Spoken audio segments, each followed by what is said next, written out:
Bonjour à tous, on est très heureux de vous accueillir aujourd'hui. On a des personnes, très prestigieuses, autour de nous et des experts aussi vous allez pouvoir vous écouter. Donc je vais pour commencer introduire, Tatjana Festoua qui est, en fait, responsable, de la Cité des sciences et de l'industrie au niveau du département métiers et voilà. Et donc je vais essayer de te donner la parole. En tout cas, merci d'être venue. Bonjour, mesdames, messieurs, au nom de la Cité des métiers et Cité de la santé, je suis très heureuse de vous accueillir ici aujourd'hui à la Cité des sciences et de l'industrie pour cette deuxième rencontre du CMQ d'excellence santé, autonomie et bienveillance.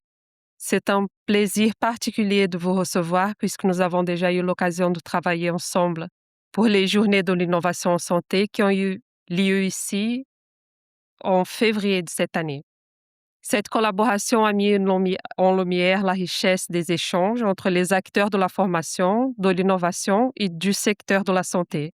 Nous sommes honorés de vous accueillir à nouveau dans cette réflexion collective autour d'un enjeu majeur. Comment innover dans les métiers et les formations du soin et du bienveillir. Je vous souhaite à tous un très bel après-midi.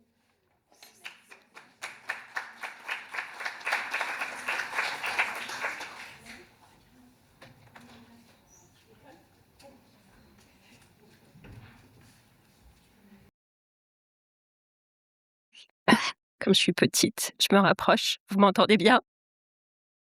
Bonjour à toutes et tous, quand même.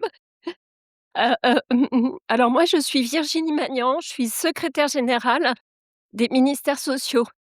Heu heu je Comme parfois on fait en sociologie, je vais vous dire d'où je parle. Qu'est-ce que c'est que le secrétariat général des ministères sociaux? Le secrétariat général, c'est, au sein c'est un espace, un collectif de travail partagé entre 2 ministères. Le ministère de la santé, de l'enfance, de la famille, de l'autonomie des personnes handicapées, le ministère du prendre soin, on va dire, et le ministère du travail et de l'emploi, donc le ministère du former et de qualifier. Et ça tombe bien d'être secrétaire générale du prendre soin et du former qualifié quand on est, comme, je le suis, cet après-midi, à l'initiative du campus, invité à ouvrir, une session de travail qui va permettre de mixer très agréablement ces 2 sujets et de réfléchir à comment on innove dans la formation au métier du soin au sens large, de la santé, du sanitaire et du médico-social. Alors, je dois introduire, donc pas être très longue, je vous prie d'abord, d'excuser mon retard, et notamment je demande aux organisateurs qui avaient dû faire un timing minuté, d'excuser le retard que je vais prendre à la session. En tout cas, ce que je voulais vous dire très simplement, en intervenant devant vous, c'est que, si je suis là, si j'ai pris 50 minutes de voiture aller, puis, la même chose retour sur un périph' à l'arrêt et très chaud, c'est tout ça pour intervenir 5 minutes devant vous, c'est bien parce que c'est vital, ce qui se joue là. Ce qui se joue dans les structures que vous représentez, dans les instituts de formation que vous animez, dans les recherches que vous pilotez, c'est vital. C'est vital pour le ministère, pour les ministères, parce que sans professionnels, il n'y a pas d'accompagnement qui est au cœur des politiques publiques du soin, de l'accompagnement des personnes âgées, des personnes handicapées, de l'accompagnement des plus vulnérables. Donc pas de professionnels, pas d'accompagnement, pas de politique, pas de ministre, pas de secrétaire général. C'est vital parce qu'on vous le savez encore mieux que moi, on est dans un contexte où on a un défi quantitatif à former, qualifier, certifier un nombre de professionnels très important sur la période à venir. On est déjà avec un manque de professionnels, aujourd'hui, et il n'y a pas de raison que ça s'améliore. En tout cas, si on n'y met pas tous beaucoup, beaucoup d'énergie, les ministères essaient de prendre leur part, parce qu'on sait qu'on dit classiquement, il y a un effet de ciseaux. entre le nombre de professionnels, qui est plutôt décroissant sur la période récente, et les besoins des publics, en particulier évidemment les personnes âgées, dont on sait que le nombre, les personnes âgées dépendantes en particulier, dont on sait que le nombre va fortement s'accroître avec le vieillissement qui s'accélère de notre société. Mais les besoins, ils ne sont pas que quantitatifs, ils sont qualitatifs, parce que les métiers, ils évoluent, parce que les organisations, elles évoluent, parce que les professionnels doivent répondre à des besoins dont j'entends depuis que je travaille au sein des ministères sociaux qu'ils s'alourdissent, que les situations se complexifient. Et parmi les éléments de complexification, on a un autre sujet démographique très important, qui est l'attrition des aidants. Le fait que, avec le vieillissement des personnes, il y a aussi le vieillissement des aidants. Et que un acteur essentiel de l'accompagnement des plus vulnérables, qui est la famille, le conjoint, les familles sont plus petites, le développement de l'isolement des familles monoparentales, donc les aidants sont moins nombreux, et donc les professionnels sont davantage seuls, en première ligne, pour l'accompagnement de publics vulnérables. Donc des enjeux de faire face de manière très qualifiée à ces besoins qui se complexifient, et puis à des besoins qui justifient plus de pluridisciplinarité, de regards croisés. Et donc ça veut dire qu'à côté de la formation à des gestes professionnels, à des savoirs, à des expertises, à des outillages, il y a aussi besoin de se former à des postures, à des savoir-être, la coopération, la coordination. Il ne s'agit pas simplement d'être capable de bien intervenir à l'instant T, de faire la bonne piqûre, le bon bandage, le bon soin. C'est aussi d'être capable de repérer une information que vous utiliserez, que les professionnels ne vont pas forcément utiliser immédiatement, mais de connaître l'environnement, de se dire « Ah, ça, je vais avoir besoin de le partager ». C'est vraiment faire preuve de discernement, faire preuve d'ouverture, écouter aussi ce que peut dire d'autres professionnels pour se coordonner. Donc un besoin, un défi quantitatif et un défi de transformation des métiers des organisations qui appellent à ce que, en termes de formation, on se retrousse les manches. Vous retroussiez les manches et vous avez un outil hyper précieux pour le faire de manière pertinente, c'est de le faire avec de la recherche. Je regarde l'intervenante qui interviendra juste après moi. Évidemment, dans les métiers de l'humain, il y a cette vieille image de ça serait pas si professionnel, d'abord parce que pendant de longues dates, c'est quand même les femmes qui ont fait ce boulot à la maison, donc c'est dire si c'est pas professionnel. Mais ça, on évacue puisque heureusement, on a passé évidemment, bien sûr, cette période. Heu, mais quelque part, ça serait juste de l'humain. Bah non, sinon ça se saurait. Et donc on a besoin de science pour nous regarder travailler, pour observer nos organisations, pour observer aussi les pratiques pédagogiques, pour repérer en quoi elles sont adaptées, pas adaptées. Moi, il y a un chiffre qui me frappe, c'est qu'on a entre 10 et 12% d'étudiants qui choisissent de rejoindre les instituts de formation et qui partent. Alors franchement, évidemment qu'on a tous le droit à l'erreur, on peut se tromper et puis on a un système, de formation qui fait que c'est pas grave et c'est tant mieux. Il vaut mieux que le professionnel, il se rende compte tout de suite qu'il est pas fait pour ce métier, plutôt qu'il aille au bout de son parcours, qu'il rentre dans la structure et puis que ça soit la catasse. Donc, il y a certainement une partie de ces mouvements pendant la formation qui... Mais quand même, b collectivement, ça coûte des sous, ça mobilise des professionnels, les places qui sont prises, elles auraient pu être prises par d'autres. Donc, ça veut dire quand même que, les structures de formation, en particulier initiales, on a besoin qu'elles réfléchissent, et qu'elles se mobilisent pour bien choisir les élèves qui rentrent, s'entourer de tout le partenariat d'un écosystème. Et c'est pour ça que le campus est important, parce qu'il y a les structures amont de repérage, les employeurs qui sont susceptibles, le secteur économique, bref, tout ce petit continuum qui est nécessaire et qui est nécessaire sur le terrain pour repérer, orienter, donner à voir, non seulement la formation là, mais les parcours après, et s'assurer que les formations, si elles sont attractives, et que l'attractivité des formations, c'est le premier pas vers l'attractivité des métiers. Donc ce que vous faites, c'est vital. Pourquoi le ESG? Pourquoi je viens vous voir? Je l'ai expliqué rapidement. Moi, je suis je suis à la tête d'une structure donc qui est apporteuse de ressources pour 2 ministères. Mon principal enjeu en tant qu'employeur, il est de m'assurer que les ministères en administration centrale, dans les services déconcentrés, ils disposent eux aussi des ressources qualifiées pour faire leur métier. Mais au-delà de cet aspect très interne, c'est aussi le secrétariat général des ministères sociaux qui coordonne les différentes directions quand elles ont à prendre en charge des sujets transversaux. Et donc, je l'ai déjà dit, celui de l'attractivité des métiers sanitaires, médico-sociaux, c'est par définition un sujet très transversal qui va mobiliser des collègues de la Direction générale de l'organisation des soins qui travaillent sur les qualifications des professionnels de santé, la Direction générale de la cohésion sociale qui fait le même boulot pour les professionnels sociaux ou médico-sociaux, mais aussi les collègues de la Direction générale de l'emploi et de la formation professionnelle qui travaillent avec France Travail sur la manière de repérer, d'orienter, puis de proposer aussi du financement de parcours de formation. Parce qu'à côté, évidemment, de la formation initiale, il y a aussi les réorientations, il y a aussi la formation continue. On a besoin, pour des enjeux non seulement de prise en charge, je l'ai déjà exprimé, mais de qualité de prise en charge, de professionnels qui se forment et se reforment de manière régulière.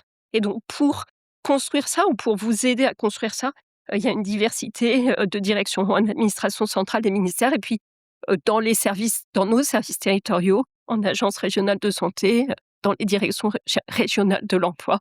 Ce sont des acteurs locaux qui doivent travailler ensemble pour s'assurer de l'existence d'un appareil de formation et puis faciliter la mise en relation entre ces structures et les employeurs au moment où se développent de plus en plus des plateformes des métiers.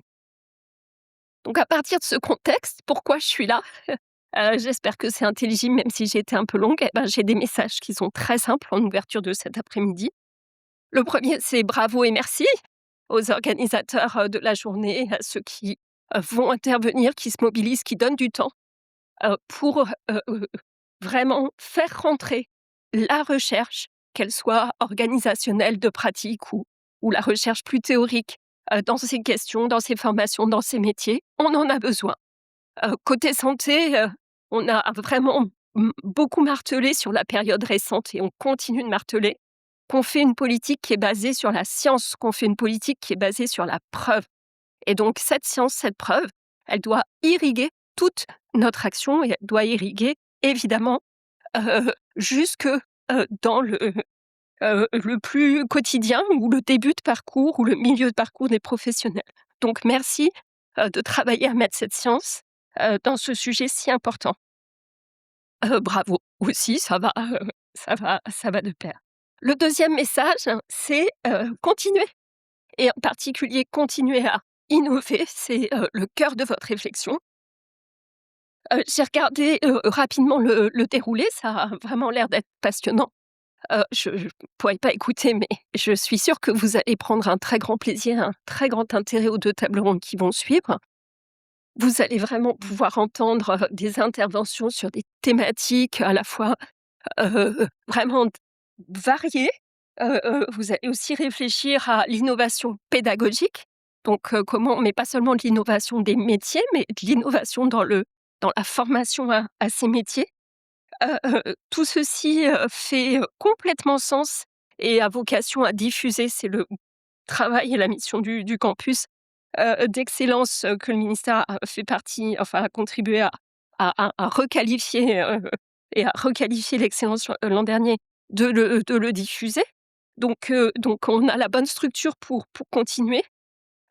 Juste je vous partage un petit point d'étonnement, mais ça sera pour la prochaine session.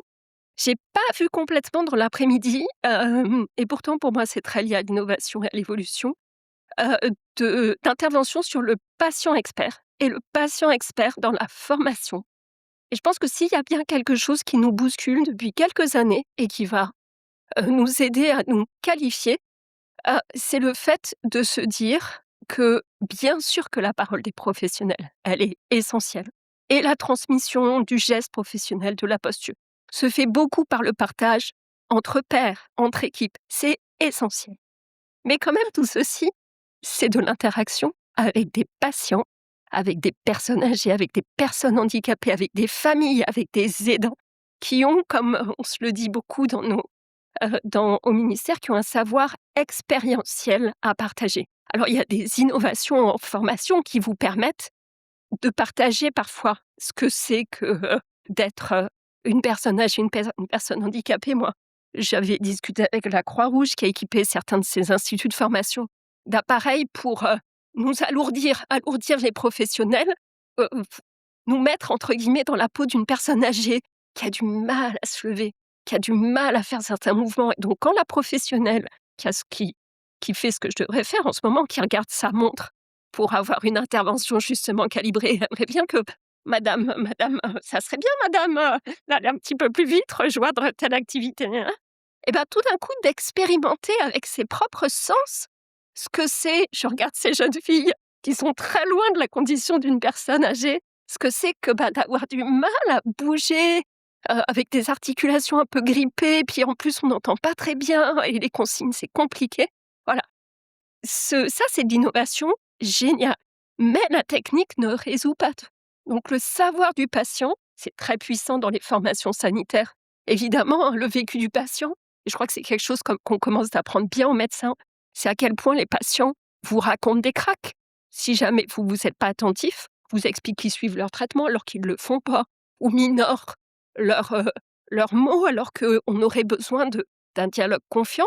On a besoin de ce patient, de cette personne âgée, de cette personne handicapée qui est experte de son vécu et qui a besoin de pouvoir vous le partager pour que vous l'accompagniez encore mieux. Donc dans l'innovation et dans les formations, voilà, le message du SG de ce jour, au-delà de merci et bravo, c'est travailler, construisez, formez-vous, bien sûr avec vos pairs, mais aussi avec les personnes. Je vous souhaite une très bonne après-midi.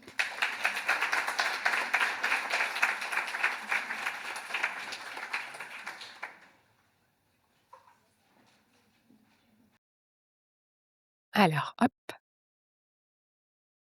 Bon, bah, moi, j'arrive plus du coup à monter. Je vais me baisser. Voilà. Donc, bonjour à tous et à toutes. Donc, moi, je suis ravie d'intervenir pour la deuxième fois à la Cité des Sciences parce que la première fois, c'était pour les Journées Innovation en Santé. Donc, merci beaucoup à la Cité des Sciences de nous accueillir une deuxième fois pour parler du vieillissement. Donc, j'en profite déjà, comme ça, je fais tous les remerciements pour remercier tous les intervenants et bien sûr le public. Et spécifiquement, Madame Magnan, merci beaucoup pour votre discours inspirant et de nous avoir fait l'honneur, malgré votre emploi du temps chargé, de venir parler vieillissement quelques minutes. Donc, un grand merci.